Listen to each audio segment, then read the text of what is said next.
ನಮಸ್ಕಾರ. ನಾನು ಶ್ರೀನಿವಾಸ ಮೂರ್ತಿ, ಯೋಗ ಭಾರತಿ ಹಿಮಾಚಲ್. ನಾನು ನಿಮ್ಮೆಲ್ಲರಿಗೂ ಕೈ ಮುಗಿದು ಪ್ರಾರ್ಥನೆ ಮಾಡ್ಕೋತೀನಿ, ಭೋಗಮಯ ಜೀವನದಿಂದ ಯೋಗಮಯ ಜೀವನ ಬನ್ನಿ ಅಂತ. ಭೋಗಮಯ ಅಂದರೆ ಏನು? ಕೇವಲ ನಾಲಿಗೆ ಅಥವಾ ಪಂಚೇಂದ್ರಿಯ ಸುಖಕ್ಕೋಸ್ಕರ ಬದುಕೋದು, ಅದು ತಾತ್ಕಾಲಿಕ. ನಮ್ಮ ಜೀವನ ಕೇವಲ ಪಂಚೇಂದ್ರಿಯ ಸುಖಕ್ಕೋಸ್ಕರ ಅಲ್ಲ. ನಾಲಿಗೆಗೆ ಉರ್ದುಲಿ ಜೀಬ್ ಅಂತ ಹೇಳ್ತಾರೆ. ಸಂಸ್ಕೃತದಲ್ಲಿ ಶರೀರಕ್ಕೆ ಕಣಕಣಕ್ಕೆ ಜೀವ ಅಂತ ಹೇಳ್ತಾರೆ. ನಾವು ಜೀಬ್ಗೋಸ್ಕರ ಬದುಕೋದಲ್ಲ, ಜೀವಕ್ಕೋಸ್ಕರ ಬದುಕಬೇಕು. ಏನೇ ಮಾಡಿದ್ರು ಕೂಡ 500 ಕೋಟಿ ಕೋಶಿಕಗಳಿದೆಯಲ್ಲ, ಅದಕ್ಕೋಸ್ಕರ ಬದುಕಬೇಕು. ಅದನ್ನು ಹೇಳ್ತಾರೆ ಯೋಗಮಯ ಜೀವನ ಅಂತ. ಆಗ ಎಲ್ಲ ಗೊತ್ತಾಗುತ್ತೆ, ಏನು ತಿನ್ನಬೇಕು, ಯಾವಾಗ ತಿನ್ನಬೇಕು, ಹೇಗಿರಬೇಕು. ಆಹಾರ ವಿಹಾರ ಅಂತ ಹೇಳ್ತಾರೆ. ಆದರೆ ನಮ್ಮ ಆಹಾರ ವಿಹಾರ ನಮ್ಮ ಆತ್ಮಿಕಕ್ಕೋಸ್ಕರ ಇದೆಯೋ ಅಥವಾ ಏನೋ ತುಂಬಬೇಕು, ಏನೋ ತಿನ್ನಬೇಕು, ನಾಲ್ಗೆ ಚಪ್ಪಲಿಗೆ ತಿಂತಾ ಇದೀವೋ? ಸ್ವಲ್ಪ ವಿಚಾರ ಮಾಡಿ. ಅದಕ್ಕೆ ತಿನ್ನೋಕೆ ಮುಂಚೆ ವಾತ, ಪಿತ್ತ, ಕಫ ಯೋಚನೆ ಮಾಡಬೇಕು. ಕಾಣಿಸುವಂಥ ಶರೀರ 500 ಕೋಟಿ ಜೀವಕೋಶಗಳಿವೆ ಅಂತ ಹೇಳ್ತಾರೆ.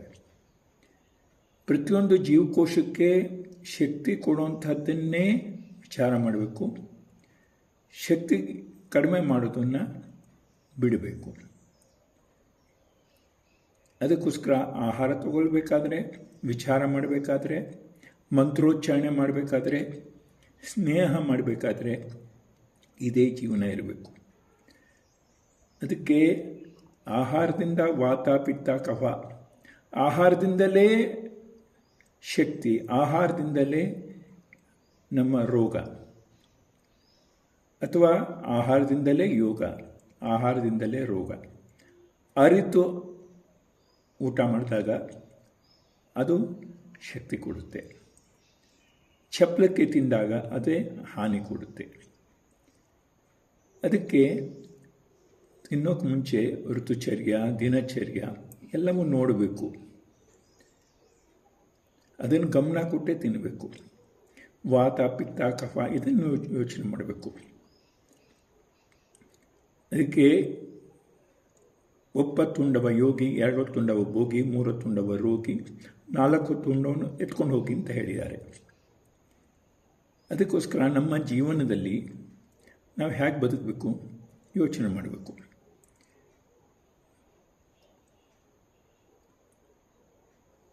ತಿನ್ನಬೇಕಾದ್ರೆ ಬೆಳಗ್ಗೆ 12 ಗಂಟೆ ಮುಂಚೆ ಏನು ತಿನ್ನಬೇಕು ತಿನ್ಬಿಡಿ. ಅದಾದಮೇಲೆ ಎಷ್ಟು ಖಾಲಿ ಇಡ್ತೀರೋ ಅಷ್ಟು ಶರೀರಕ್ಕೆ ಆರಾಮ ಸಿಗುತ್ತೆ. ತುರುಕ್ತಾ ಇರೋದಲ್ಲ. ತಿಂದರೆ ಜಾಸ್ತಿ ಶಕ್ತಿ ಸಿಗೋಲ್ಲ. ಶಕ್ತಿ ಸಿಗೋದು ಜೀರ್ಣ ಮಾಡಿಕೊಂಡಾಗ ಮಾತ್ರ. ಜೀರ್ಣ ಆದಾಗ ಅದು ಶಕ್ತಿ. ಜೀರ್ಣ ಆಗಲಿಲ್ಲ ಅಂದರೆ ಅದೇ ರೋಗ. ಅದಕ್ಕೋಸ್ಕರ ಜೀರ್ಣ ಆಗುವಂಥ ಕೆಲಸ ನೀವು ಮಾಡ್ತೀರಾ ಅಂತ ನನಗೆ ವಿಶ್ವಾಸ ಇದೆ. ಅದಕ್ಕೆ ಜೀರ್ಣ ಆಗುವಂಥದ್ದೇ ತಿನ್ನಬೇಕು.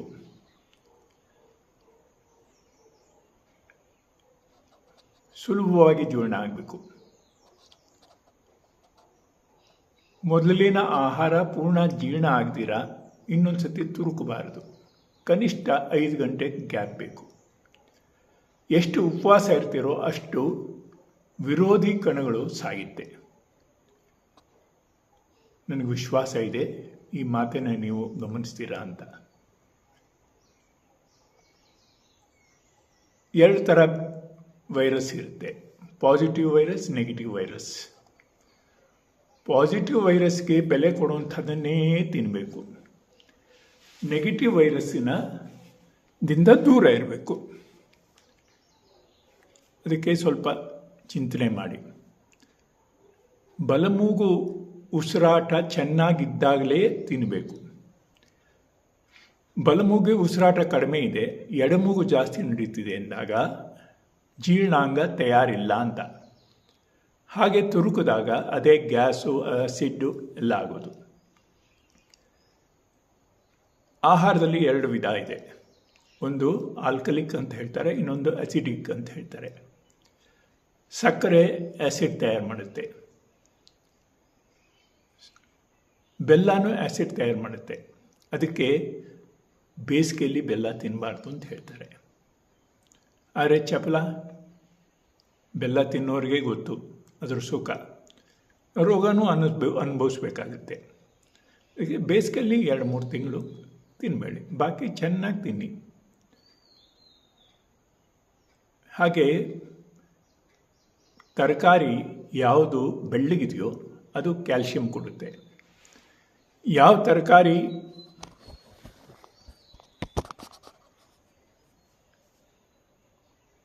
ಕೆಂಪಗಿದೆಯೋ ಅದು ರಕ್ತಕ್ಕೆ ಬಲ ಕೊಡುತ್ತೆ.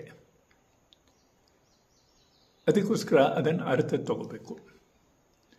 ಬಜಾರಿನ ತರಕಾರಿನ ಚೆನ್ನಾಗಿ ತೊಳೆದು ಅರಿಶಿಣ ಮತ್ತು ಸೇಂದಾ ನಮಕ್ ಅಂತ ಹೇಳ್ತಾರೆ, ಕಪ್ಪುಪ್ಪು ಅದರಲ್ಲಿ ತೊಳೆದು 15 ನಿಮಿಷ ಕತ್ತರಿಸಿದಂಥ ಹೋಳನ್ನು ಇಟ್ಟು ನಂತರ ತೊಗೊಂಡ್ರೆ ಅದಕ್ಕೇನು ಸ್ಪ್ರೇ ಆಗಿದೆಯೋ ಅದರಿಂದ ನೀವು ಬದುಕ್ಬೋದು. ಹೀಗೆ ಅನ್ನಮಯ ಕೋಶನ ಉಳಿಸ್ಕೊಳ್ಳೋದು ತುಂಬ ಮುಖ್ಯ. 2206 ಮೂಳೆಗಳು, ಸುಮಾರು 100 ಕಿಲೋಮೀಟರ್ ಉದ್ದದ ನರನಾಡಿಗಳು, 500 ಕೋಟಿ ಸೆಲ್ಗಳು, ಇದನ್ನೆಲ್ಲ ಉಳಿಸ್ಕೊಂಡು ಹೋಗಬೇಕು. ಪ್ರತಿ ಅಂಗವನ್ನು ಅದಕ್ಕೆ ಬೇಕಾದಂಥ ಶಕ್ತಿ ಕೊಡಬೇಕು. ಇದನ್ನು ಗಮನಿಸಿದರೆ ನಿಮ್ಮ ಆರೋಗ್ಯ ಚೆನ್ನಾಗಿರುತ್ತೆ. ಬಾಕಿ ಎಷ್ಟೋ ಕಲಿಬೇಕು, ಅದನ್ನೆಲ್ಲ ಯೋಗ ಕೇಂದ್ರಕ್ಕೆ ಹೋಗಿ ಕಲೀರಿ. 2ನೇದು ಪ್ರಾಣಮಯ ಕೋಶ, ಅಂದರೆ ತಗೊಳ್ಳುವಂಥ ಉಸಿರು. ಬಲಮೂಗಿನ ಉಸಿರು ಹೀಟರು, ಎಡಮೂಗಿನ ಉಸಿರು ಕೂಲರು. ಸಂಸ್ಕೃತದಲ್ಲಿ ಹೇಳೋದಾದರೆ ಇದು ಸೂರ್ಯಸ್ವರ, ಇದು ಚಂದ್ರಸ್ವರ. ಇವೆರಡೂ ಸೇರಿ ಶರೀರದ ಟೆಂಪ್ರೇಚರ್ನ ಪ್ರತಿ ಸಮಯದಲ್ಲೂ ಉಳಿಸ್ಕೊಂಡು ಹೋಗುತ್ತೆ. ಅದನ್ನು ಚೆನ್ನಾಗಿ ತೀಡಿದ್ರೆ ಯಾವಾಗಲೂ ಆರೋಗ್ಯ ಕೆಡೋಲ್ಲ. ಪ್ರತಿ ಉಸಿರು ಬಿಡಬೇಕಾದ್ರೂ ಕೂಡ ಶರೀರದ ವಿಷ ಹೊರಗಡೆ ಹೋಗಬೇಕು. ಶರೀರದ ಕಣಕಣಕ್ಕೆ ಪ್ರಾಣವಾಯು ಸಪ್ಲೈ ಆಗಬೇಕು. ಅದಕ್ಕೋಸ್ಕರ ಪ್ರತಿ ಉಸಿರು ತಗೋಬೇಕಾದ್ರೆ ದೀರ್ಘ ಉಸಿರಾಟ. ಕೇವಲ 50 ಸತಿನೂ ಈ ದೀರ್ಘ ಉಸಿರಾಟ ಮಾಡಿದರೆ ನಿಮ್ಮ ಶರೀರ ಒಳಗಿಂದ ಗಟ್ಟಿಯಾಗುತ್ತೆ. ಪ್ರಯೋಗ ಮಾಡಿ ನೋಡಿ. ಪ್ರಾಣಾಯಾಮದಲ್ಲಿ ತುಂಬ ವಿಧ ಇದೆ, ನಾನು ಈಗ ವರ್ಣನೆ ಮಾಡೋಕ್ಕೆ ಹೋಗಲ್ಲ. ಎಲ್ಲಾದರೂ ಕಲಿಯೋದು ಒಳ್ಳೆಯದು. ಯಾಕೆಂದರೆ ಶರೀರದ ಪ್ರತಿ ಅಂಗಕ್ಕೆ ಪ್ರಾಣವಾಯು ಬೇಕು. ಅಲ್ಲಿರುವಂಥ ಕಾರ್ಬನ್ ಡೈಆಕ್ಸೈಡನ್ನು ಪ್ರತಿ ಸತಿ ತೆಗೆಯುವಂಥ ವ್ಯವಸ್ಥೆ ಬೇಕು. ಆಗಲೇ ಶರೀರ ಒಳಗಡೆಯಿಂದ ನಗುತ್ತೆ. ನಾವು ಮಾಡುವಂಥ ಅನ್ಯಾಯದಿಂದ ಶರೀರ ಒಳಗಡೆನೇ ಅಳ್ತಾ ಇದೆ. ಅದನ್ನೇ ರೋಗ ಅಂತ ಹೇಳಿರೋದು. ಸ್ವಾಮಿ ವಿವೇಕಾನಂದರು ಹೇಳಿದ್ದಾರೆ, ಯಾವ ಶರೀರದಲ್ಲಿ ನೋವು ಗೊತ್ತಾಗಬಾರ್ದು, ಪರಿಶ್ರಮನೂ ಗೊತ್ತಾಗಬಾರ್ದು, ಅದು ಸ್ವಸ್ಥ ಶರೀರ, ಆರೋಗ್ಯಕರ ಶರೀರ. ಲೆಕ್ಕ ಮಾಡಿ, ಬೆಳಗಿಂದ ಸಾಯಂಕಾಲ ತನಕ ಈ ನೋವು, ತಲೆನೋವು, ಕುತ್ತಿಗೆ ನೋವು, ಸೊಂಟ ನೋವು ಅಂತ ಹೇಳೋರು ನಾವೇನು ಧರ್ಮ ದೇಶದ ಕೆಲಸ ಮಾಡಬಲ್ಲೆವು? ಅದಕ್ಕೋಸ್ಕರ ನಾನು ನಿಮ್ಮನ್ನು ಪ್ರಾರ್ಥನೆ ಮಾಡ್ಕೋತೀನಿ. ಯೋಗಮಯ ಜೀವನ ಅಂದರೆ ಬೆಳಗ್ಗೆ ಬೇಗ ಹೇಳೋದು, ದೇವರ ಸ್ಮರಣೆ ಮಾಡೋದು, ಆಸನ ಪ್ರಾಣಾಯಾಮ ಅಭ್ಯಾಸ ಮಾಡೋದು, ಶರೀರಕ್ಕೆ ತಕ್ಕ ಹಾಗೆ ಯೋಗ್ಯವಾದ ಆಹಾರ ತಗೊಳ್ಳೋದು, ನಿತ್ಯ ಸ್ನಾನ ಮಾಡೋದು, ನಿತ್ಯ ಯೋಜನೆ ಮಾಡೋದು, ರಾತ್ರಿ ಮಲಗೋಕ್ಕೆ ಮುಂಚೆ ವಿಶ್ಲೇಷಣೆ ಮಾಡೋದು. ಹೀಗೆಲ್ಲ ಮಾಡ್ತಾಯಿದ್ರೆ ನಿಮ್ಮ ಆರೋಗ್ಯ ತುಂಬ ಚೆನ್ನಾಗಾಗುತ್ತೆ. ಇದು ನನ್ನ ಸಂದೇಶ. ತುಂಬ ವಿಷಯ ಹೇಳೋದಿದೆ, ಸ್ವಲ್ಪನೇ ಹೇಳೋಕ್ಕೆ ಪ್ರಯತ್ನ ಮಾಡ್ತಾಯಿದ್ದೀನಿ.